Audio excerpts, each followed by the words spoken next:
Es un gusto saludarlos, una 01. Estamos en Meridiano Blue, hoy es martes 23 de septiembre. Saludo a quienes a esta hora están con nosotros en la aplicación Ditu de Caracol Televisión y en el canal de YouTube de Blue, así como en todas las estaciones de Blue Radio en Colombia y en el mundo. Es un mediodía nublado, hay pronóstico de lluvias para la tarde de este martes según el IDEAM en la sabana de Bogotá. Vamos con las noticias, una agenda cargada de información. Hoy en Meridiano Blue comenzamos con la búsqueda y el rescate que intentan a esta hora las autoridades de 23 mineros que llevan más de 26 horas atrapados en un socavón en Segovia, Antioquia. Héctor Santamaría en Medellín, el reporte preliminar indica que los mineros estarían en buenas condiciones de salud.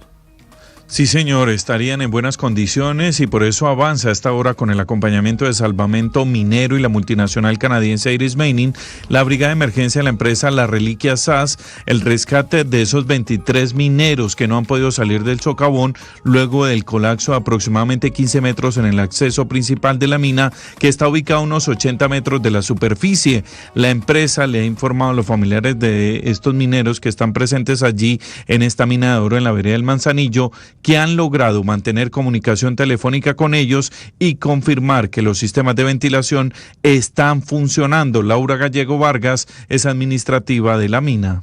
Hemos logrado mantener comunicación telefónica con ellas y confirmar que los sistemas de ventilación funcionan normalmente. Asimismo, se ha garantizado el suministro de alimentos, hidratación y aire comprimido para lograr la salida segura de todos los trabajadores, la cual confiamos se produzca en las próximas horas. Ricardo, una buena noticia en medio de esta situación es que hay un avance de más de la mitad de la remoción del material que se requiere para que estos mineros salgan. Igualmente están recibiendo asistencia médica telefónica y se les ha suministrado unas mantas térmicas para evitar que desmejoren en su estado de salud. Ahí Ricardo. estamos viendo las imágenes de la mina en Segovia, donde están estos 23 mineros atrapados. Héctor, 1-4, cambiamos de tema, vamos a la Comisión Séptima del Senado de la República. Fracasó el intento que estaba previsto para hoy para iniciar las discusiones en torno a la reforma a la salud 2.0.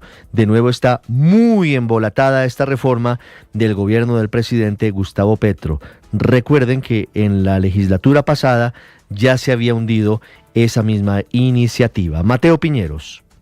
A las 10 de la mañana estaba citada la sesión de la Comisión Séptima en la que se iba a discutir la reforma a la salud. 1 hora y media después solo habían llegado 7 senadores. Por eso desde la bancada del gobierno aseguran que la oposición trata de dilatar el debate. La senadora Marta Peralta. En un momento estábamos alrededor de 10 senadores, pero se salían a la hora del llamado a lista. Entonces esperamos que realmente esta dilación, este tema de mamarle gallo a la reforma a la salud, a los únicos que perjudica es a los colombianos. Esta reforma tiene ponencia de archivo por parte del Centro Democrático, desde donde aseguran que el gobierno ha fracasado en su gestión con el sistema de salud. Del senador Honorio Enríquez. ¿Dónde están los recursos para que ese modelo de aprobarlo sea implementado? Aparte de los temas estructurales del sistema de salud, pasaremos a una ADRES todopoderosa, llena de burocracia. Tengamos en cuenta el modelo piloto de salud de los colombianos, el de los maestros, un rotundo fracaso. Sin embargo, en la comisión hay otra posición y es de quienes creen que las EPS pueden cumplir un papel importante en la atención a los pacientes. La senadora Norma Hurtado. Nosotros hemos presentado una ponencia que recoge la intención no solamente del gobierno nacional, sino del talento humano en salud, médicos, enfermeras, auxiliares. También recoge todo lo que vinieron a esta comisión y sustentaron los pacientes. Mañana a las 9 de la mañana se espera que inicie en la Comisión Séptima el tercer debate de la reforma a la salud. Y a pesar de que todavía faltan algunas semanas para que comience en firme la discusión que todos los años se da al finalizar los años para el aumento del salario mínimo, ya está calentándose esta discusión. Recuerden que el presidente Petro dice que el aumento será muy generoso. Los comerciantes del país ya anticiparon que no participarían de esa mesa tripartita en la que también están el gobierno y los trabajadores. Jessica Gutiérrez. El ministro de Trabajo, Antonio Sanguino, se refirió a la decisión de FENALCO de retirarse de la mesa de concertación del salario mínimo. Según sus palabras, afirmó que considera curioso que la organización sea parte de un espacio que aún no ha sido instalado y afirmó que la actitud de Cabal representa un acto de cobardía. Desafortunada decisión del señor Cabal que revela una actitud mezquina en relación con una discusión que tiene que ver nada más y nada menos con el salario de los trabajadores de Colombia. Los trabajadores de Colombia merecen una actitud respetuosa y responsable de los... Además, señaló que la instrucción del presidente Gustavo Petro es iniciar en las fechas previstas por la ley de discusión sobre el incremento del salario mínimo en la comisión y expresó su expectativa de que también participen sectores empresariales. Sí, lo que había dicho más temprano Marcela Peña, buenas tardes, el presidente de FENALCO, Jaime Alberto Cabal, es que no estaban dadas las condiciones de interlocución con el gobierno, sí, principalmente para participar de esa comisión tripartita. Lo que dice él es, si ya se tomó una decisión, si el presidente Gustavo Petro ya sabe cuánto le va a subir el salario mínimo, pues las mesas realmente no tienen sentido. Es que justamente sobre ese punto es esta discusión. 1:07, Marcela, ¿qué pasa con el dólar? ¿Sigue cayendo hoy en el mercado colombiano? Sigue cayendo, la caída no es muy grande, pero estamos en valores mínimos, valores que no veíamos desde mayo del año 2024. Hoy la divisa se negoció en promedio en 3.843 pesos. Los factores siguen siendo los mismos. El mercado está cada vez más convencido de que la Reserva Federal va a seguir recortando las tasas de interés en los próximos meses y siguen las operaciones del gobierno nacional sobre la deuda pública, lo que está trayendo más dólares al país y está haciendo que tengamos una bajada del dólar. 1:08, hay carta de los transportadores de carga por carretera en contra de un decreto que acaba de expedir el gobierno nacional. Nicolás Rodríguez. Un decreto que entra en vigencia hoy, Ricardo, buenas tardes. Es el decreto con el que además el gobierno nacional busca un programa de reposición y un equilibrio económico. Sin embargo, para el gremio es una decisión que se toma sin consensos, pues además Colfecar emitió una carta asegurando que este decreto sale en un mal momento para el sector, afirmando que además hay un incremento del más del 200% por el pago de los impuestos de renta y demás costos. Le envían una crítica al gobierno del presidente Gustavo Petro, afirmando que tampoco hay garantías de seguridad ni de movilidad y que además hay un punto que preocupa y es la reposición de los vehículos, con lo que este decreto plantea,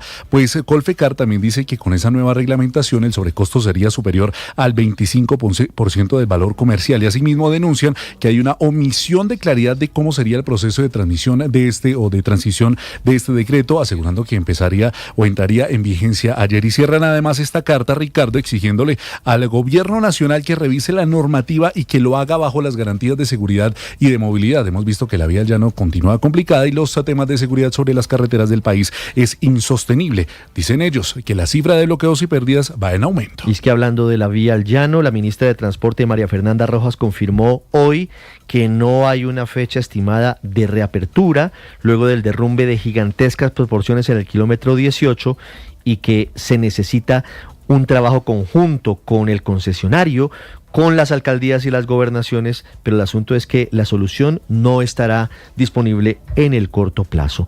Hablamos de uno de los más sanguinarios varones de la guerra en Colombia, Salvatore Mancuso, que hoy goza de libertad, pero que, de acuerdo con una audiencia que se adelanta este martes ante la justicia, podría regresar a la cárcel. Vanessa Saldarriaga en Barranquilla, ¿de qué se trata esta diligencia? Ricardo, será sobre la 1:30 de la tarde que arranque esta audiencia de solicitud de medida de aseguramiento contra Salvatore Mancuso, quien, recordemos, está enfrentando, entre otros procesos, uno por 436 crímenes que habría cometido en los departamentos de Magdalena y Cesar entre los años de 1998 y 2006, durante su liderazgo al frente de las Autodefensas Unidas de Colombia. Mancuso, recordemos, se encuentra en libertad desde julio del 2024, todo esto además en medio del proceso en el que es gestor de paz. Sin embargo, enfrenta la posibilidad real de regresar a prisión si el Despacho de Justicia y Paz de Barranquilla decide acoger la petición que ha realizado la Fiscalía, o en este caso, sí, de acoger la petición que le han realizado de enviarlo a prisión mientras sigue avanzando este proceso. Sería la medida de aseguramiento número 34 en su contra, aunque sería la que lo regresaría a la cárcel después de haber quedado en libertad bajo ciertas condiciones hace cerca de año y 3 meses. Muchas gracias, Vanessa. 1:11. ¿Recuerdan ustedes el episodio doloroso que ocurrió el 17 de agosto del año pasado?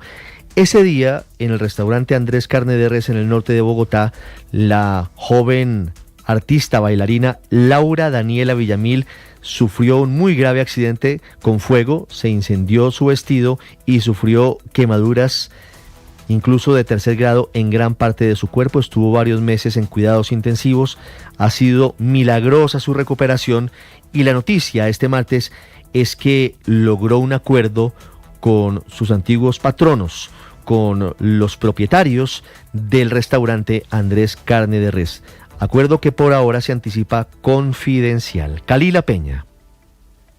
Ricardo, buenas tardes. Pues tras varias suposiciones sobre la negociación entre el restaurante y la joven artista, por medio de un comunicado, el abogado de Laura, Daniela Villamil, y su familia confirmó que ambas partes llegaron a un acuerdo de transacción para la rehabilitación de Villamil, el cual se firmó meses atrás. Ante rumores desmentidos por Villamil que aseguraban que había recibido una indemnización por un monto específico, Rojas aclaró que el acuerdo al que llegaron es de carácter confidencial. Los hechos sucedieron el 17 de agosto de 2024. Laura, actriz egresada de la Academia Superior de Artes de Bogotá, quien formaba parte del grupo de artistas del restaurante Andrés Carne de Res en la sede de Chía, estaba realizando un número con fuego cuando una chispa saltó al traje de plumas que llevaba, lo que generó que las llamas se expandieran y generaran graves quemaduras en el 80% del cuerpo de la joven de 28 años.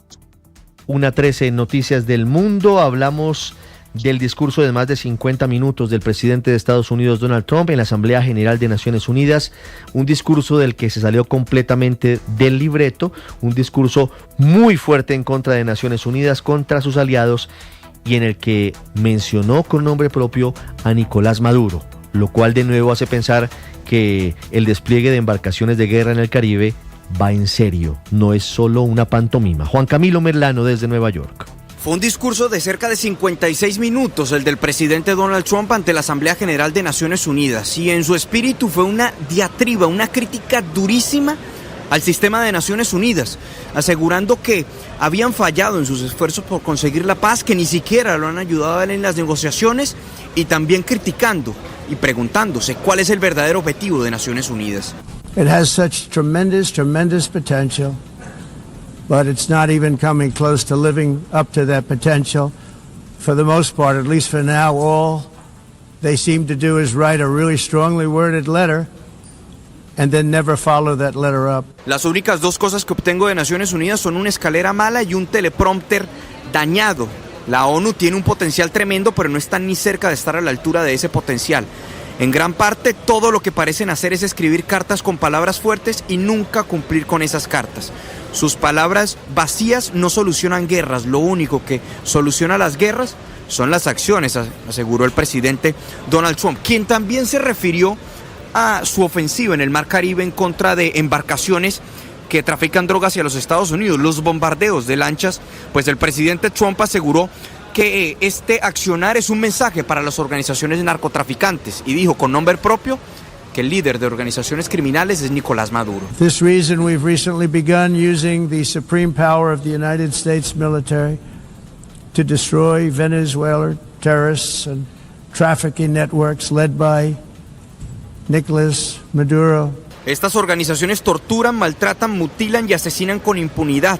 Por eso recientemente comenzamos a usar el poder supremo de las Fuerzas Armadas de Estados Unidos para destruir a los terroristas venezolanos y las redes de narcotráfico lideradas por Nicolás Maduro, aseguró el presidente Trump, quien a su vez condenó el reconocimiento de varios países en Europa del Estado palestino. Dijo que esto es un regalo para Hamás, y también se refirió a lo que llamó una política fallida de fronteras abiertas por parte de los países en Europa, y que esos países se están yendo al infierno. También criticó que siguieran comprando petróleo ruso, que según el presidente Trump sirve para financiar la guerra de Rusia en Ucrania. Muy bien, Juan Camilo, 1:15. En más noticias del mundo hablamos del super tifón que azota el sur de Asia, de ejecuciones en Irán, de una nueva misión a la Luna y del agridulce regreso del show de Jimmy Kimmel al Late Night en el horario de ese momento en la televisión estadounidense.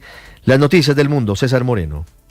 Buenas tardes. El sur de China se blindó ante la llegada del supertifón Ragasa, calificado por las autoridades de Hong Kong de grave amenaza comparable a las tormentas más destructivas de su historia reciente. Según el servicio meteorológico, Ragasa avanza con vientos máximos de 220 kilómetros por hora en el mar meridional de China.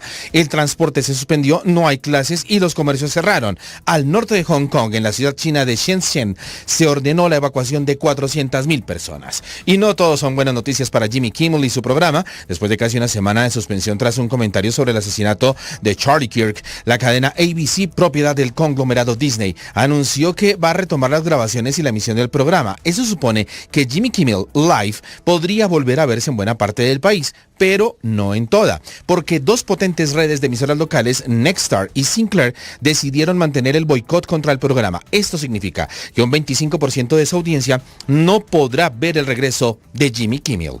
Y Estados Unidos quiere lanzar su primera misión tripulada a la Luna en más de 50 años.